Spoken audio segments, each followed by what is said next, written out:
विश्व आदिवासी दिवस पर सूरत में भव्य रैली और सांस्कृतिक कार्यक्रम का आयोजन। नमस्कार, आप देख रहे हैं इंडिया टीवी 7 जनता की ताकत। हम आपके साथ पूनम पांडे नजर डालते हैं कुछ खास खबर पर।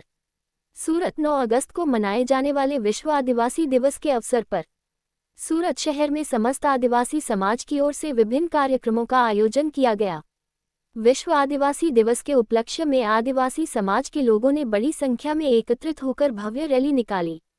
रैली में समाज के युवा, महिलाएं, बुजुर्ग एवं बड़ी संख्या में समाजजन उत्साहपूर्वक शामिल हुए।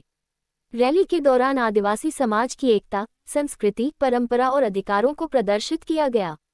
पारंपरिक वेशभूषा में शामिल हुए समाजजनों ने आदिवासी संस्कृति की समृद्ध झलक प्रस्तुत की। रैली के दौरान पारंपरिक गीत, संगीत और नृत्य ने भी लोगों का ध्यान आकर्षित किया। विश्व आदिवासी दिवस के अवसर पर एसएमसी पार्टी प्लॉट उमरा, सूरत में विशेष सांस्कृतिक कार्यक्रम का आयोजन किया गया। कार्यक्रम में आदिवासी समाज की पारंपरिक कला, लोकगीत, लोक नृत्य एवं सांस्कृतिक विरासत को प्रस्तुत किया गया। विभिन्न सांस्कृतिक प्रस्तुतियों के माध्यम से नई पीढ़ी को अपनी परंपरा और संस्कृति से जुड़े रहने का संदेश दिया गया। कार्यक्रम में उपस्थित समाजजनों ने विश्व आदिवासी दिवस के महत्व पर चर्चा करते हुए आदिवासी समाज की संस्कृति, परंपराओं और विरासत के संरक्षण की आवश्यकता पर जोर दिया। साथ ही समाज में शिक्षा, एकता, सामाजिक जागरूकता और युवाओं की भागीदारी बढ़ाने का संदेश भी दिया गया। पूरे आयोजन के दौरान आदिवासी समाज में उत्साह और उमंग का माहौल देखने को मिला। विश्व आदिवासी दिवस के अवसर पर आयोजित रैली एवं सांस्कृतिक कार्यक्रम के माध्यम से आदिवासी समाज की एकता, संस्कृति और गौरव को मजबूती से प्रस्तुत किया गया। सूरत से ब्यूरो रिपोर्ट। आपको परिचय, आपનું નામ?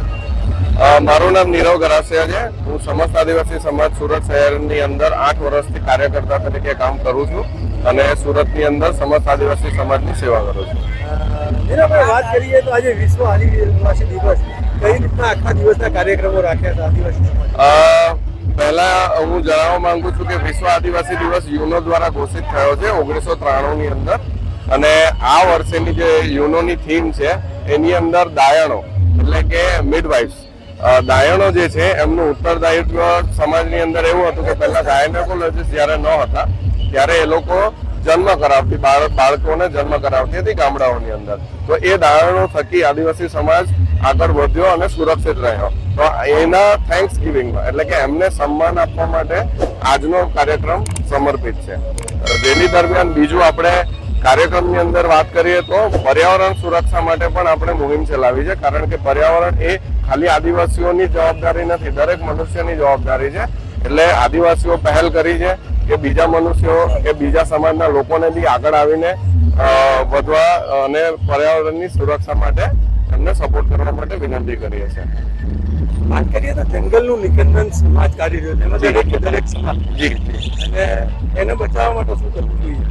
જંગલનું નિકંદન કાઢવાનું કારણ પહેલા આપણે જાણીએ તો એને બચાવવાની મુહિમ આપણે કરી શકીએ। જંગલનું નિકંદન કરવાનું કારણ શું છે? તો કારણ એ છે કે આજકાલની જે આપણી વ્યાપિચારી લાઈફસ્ટાઈલ છે, જેમ કે આપણે લેવિસ બંગલા જોઈએ છે, ગાડીઓ જોઈએ છે, એસીસ જોઈએ છે, તો એ બધી વસ્તુઓ જે આપણે સુવિધાઓ વાપરીએ છીએ એ કોના ખોળે જાય છે? પ્રકૃતિના ખોળે જાય છે। પ્રકૃતિ તમને નેચરલી કુલિંગ એર પહેલા આપતી હતી। આજે આપણે આટલા બધા જંગલોનો નાશ કર્યો એના કારણે તમે જોશો કે ભૂકંપ, પછી વાવાઝોડું અને વરસાદ અતિવૃષ્ટિ આવે છે। તો એ બધા કારણના જવાબદાર આપણે પોતે છે। પ્રકૃતિ આપનારી છે, એ તો ઓલવેઝ અર્પણ જ કરે છે, પણ જ્યારે આપણે એને છંછેડીએ ત્યારે આપણને છંછેડે છે। એટલે મોટામાં મોટું કારણ છે કે આપણે જીવતા રહેવું હોય ને તો પ્રકૃતિને જીવતી રાખવી પડશે।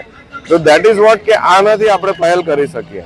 ગવર્મેન્ટ તો એના પ્રયાસ કરે જ છે, આપણે એમને સરાહીએ છીએ, પણ એકલી ગવર્મેન્ટથી આ શક્ય નથી થવાનું। લોકોએ પણ પોતાની જવાબદારી સમજવી પડશે।